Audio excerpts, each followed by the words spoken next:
It's that time of year again. Six Flags has just announced what they'll be adding next season for the year 2017. A single video was released which announced all of their parks. And the main difference you'll notice, actually, is that John Duffy is at the front instead of Jim Reed Anderson because Six Flags now has a new CEO. Now, before I really dive into this, the one thing that we've been hearing is that the general consensus is that this is one of the worst years Six Flags has had. Now, they're still adding some solid rides, but for roller coasters, it's not that impressive. And there's people that are absolutely hating on Six Flags, and then there's some people that are saying, hold up, let's think about this for a second. I'm going to kind of weigh both of those sides, and then also add in my point of view on this whole thing. But first, let's go through what each park is getting. Now, if you checked out my latest blog post on the Huffington Post, which the link to that is in the description of this video, you'll see that I already kind of broke it down a bit, so I'm not going to go too in-depth into what each park is getting. And that article is very much factual, so I'll try and make this video less factual and more opinionated and kind of put a different perspective on the whole thing. So first, let's talk about which parks are getting roller coasters. Six Flags Great America, New England, and Over Texas are all getting the Joker, which is a 4D free spin coaster. Very similar to the Joker at Six Flags Great Adventure, or Batman the Ride at Six Flags Fiesta Texas. Which back when it was Batman the Ride, it was a pretty cool attraction, but now they are taking the exact same layout, giving it the exact same name, and so it suddenly isn't as exciting anymore. And these are still going to be good fits for these parks, because there really should be more 4D coasters out there. So I'm not against these parks getting them at all. What I'm against is that these are the only roller coasters coming next year. I think even if one original new roller coaster was coming to the chain, it would make it all okay. What I am not crazy about is that they are taking this cookie cutter ride and just putting it everywhere and make them all the exact same. And those are the only new coasters coming. It's basically the equivalent of going an entire year where you're only installing Vekoma boomerangs. Now, one theory I heard on why they're not adding any original roller coasters is because they are working on building up those parks overseas, such as Six Flags Dubai, or there's one going in China. And so because of that, some people are speculating that they're trying to save some capital for those parks, because building a theme park is very expensive. And I think that that is certainly a possibility. But I think probably the biggest disappointment was that no RMCs are coming to Six Flags next year, which is something I originally predicted. I hoped it wouldn't come true, but unfortunately it did. No RMC conversions, no T-Rex, nothing. We don't even know what RMC is doing next year. Nothing has been announced. There's plenty of speculation going on, but there's nothing coming to Six Flags. It's all S&S free spins. Now, the free spin is not the only attraction being cloned. Justice League Battle for Metropolis, which already has 4 of its kind out there, will now be adding 3 more to the collection, meaning there will now be 7 Justice League attractions out there. These will be coming to Six Flags Magic Mountain, which I think that's going to be a great fit there. They need an indoor attraction. Six Flags Great Adventure, which that's great because they really need like a good solid dark ride. And Six Flags Over Georgia, which again I think will be a great addition. And these are great rides. I've experienced 2 of them, the original 2, Six Flags Over Texas's and Six Flags St. Louis's, and I thought that it was a spectacular dark ride. The only problem comes when Six Flags decides not to maintain it, or some of the effects stop working, but if they maintain it, it is great. So I am not against Six Flags putting in more of these. What I do wish, though, was that each one was slightly different. Like, look what Magic Mountain is doing. They're altering the ending and putting in Harley Quinn. I think that that is great. That suddenly makes Magic Mountains a little bit different, and I'm okay with that. So I'm okay if you want to put in a Justice League attraction at each park, give it the same facade and all, but if you could just differ the storyline or some of the scenes just a little bit, that in my opinion would make it better. Now, we also have 2 Wonder Woman attractions coming. Wonder Woman Lasso of Truth at Discovery Kingdom and Six Flags America, but these are 2 completely different rides. One is a Zamperla Giant Discovery, aka something like Riddler Revenge at Six Flags Over Texas, or Black Widow at Kennywood. And then at Six Flags America, they're finally getting a Funtime Starflyer, which I've been saying for years that they need one of those. And they're finally getting a Skyscreamer, not calling it a Skyscreamer, instead theming it to Wonder Woman, and it will dominate over the park. Tallest attraction there, so Wonder Woman will dwarf Superman.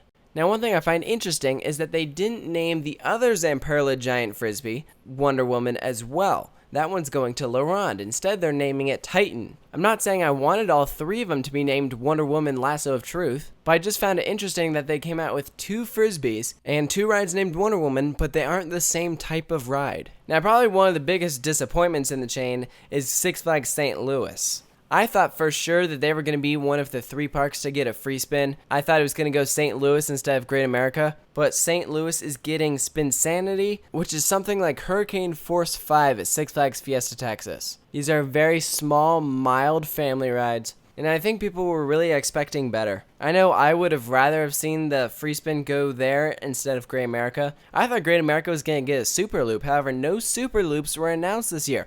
Could the age of the super loop finally be over? If you ask me, I think so. I think Six Flags is done with super loops. Instead, the new super loop are these Zamperla Giant Discoveries, which I am totally okay with that because unlike a super loop, these frisbees are awesome. These giant discoveries are my favorite kind of frisbee. I like them more than the Mondial or Huss kind, and so I do not mind at all that these are going to start making their way around to other parks. Down with the super loop. Now we do have some water park additions coming. Great Escape once again isn't getting anything huge, but they are getting bonsai pipelines, which those capsule slides are pretty sweet, so I think more parks should get them, so I think that's great. And Fiesta Texas is adding a water coaster. Only the second one in the Six Flags chain, and it's also the first of its kind because it's one of these Pro Slide rocket blasts. It combines a bowl slide with a water coaster, first of its kind in the US, and I think it's stellar that Fiesta Texas is getting it. It wasn't what I expected. I thought we were going to see something come to the dry park, but the only thing coming to the dry park is a Mardi Gras festival, which is also going to be going to Six Flags Mexico. And one thing that was kind of sad about Mexico, they aren't adding a new ride at all. They're putting virtual reality on Medusa Steel Coaster and adding in a Mardi Gras festival, but Six Flags Mexico isn't getting a new ride, which I think is kind of sad. If any park got screwed over, I think it's Six Flags Mexico, frankly. So that's what's coming into Six Flags next year, and there are really 2 points of view with these rides. There's the side that thinks that Six Flags is being super cheap, and they are not happy at all because all of these rides are just clones. They want something original and exciting, and they don't like the age of John Duffy. Which, if you're one of the people that's hating on John Duffy saying he did all this, guys, it takes a while to plan out new attractions. Chances are, these rides were all ready to go when Jim Reed Anderson was still CEO. Don't blame John Duffy. Give the guy a break. He's been CEO for less than a year and already he's getting a bunch of hate, which is not deserved at all. So then you have the other side of people, which is saying, well, think about it. These rides aren't meant for the enthusiasts. They're meant for the average people, the GP, who aren't going to go to every single Six Flags park, so they're not going to know the difference. And really, that is going to be the real reason why Six Flags is doing all this. That's why they're putting in these cookie cutter attractions. Yes, the enthusiasts are kind of mad, and I'll say myself, I was pretty disappointed with this year. I think in years past have been much better, especially when RMCs were coming to the chain. But what you also have to keep in mind with all of these rides is that every single attraction coming to these parks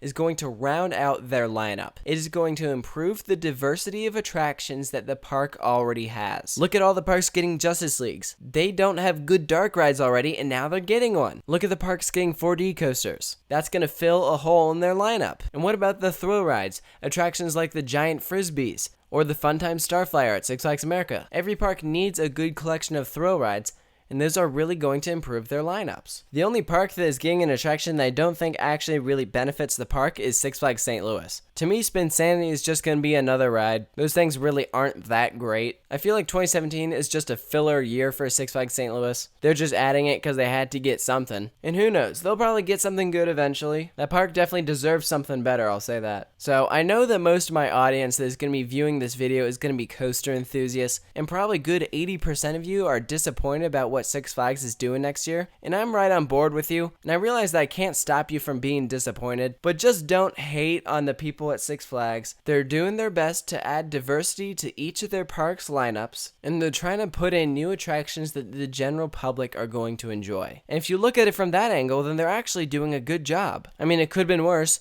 They could have been hyping up an attraction for 2 weeks and then putting in a Planet Snoopy edition. So I want to hear about your thoughts for Six Flags 2017. Post all of your comments below. And again, if you haven't already, make sure to go and click on the link in the description. They'll take you to my blog on the Huffington Post where I did a whole article about this. So make sure to share that with your friends and family. And of course, make sure to hit that subscribe button and stay tuned for more videos. Thank you guys for watching. I'll catch you guys next time.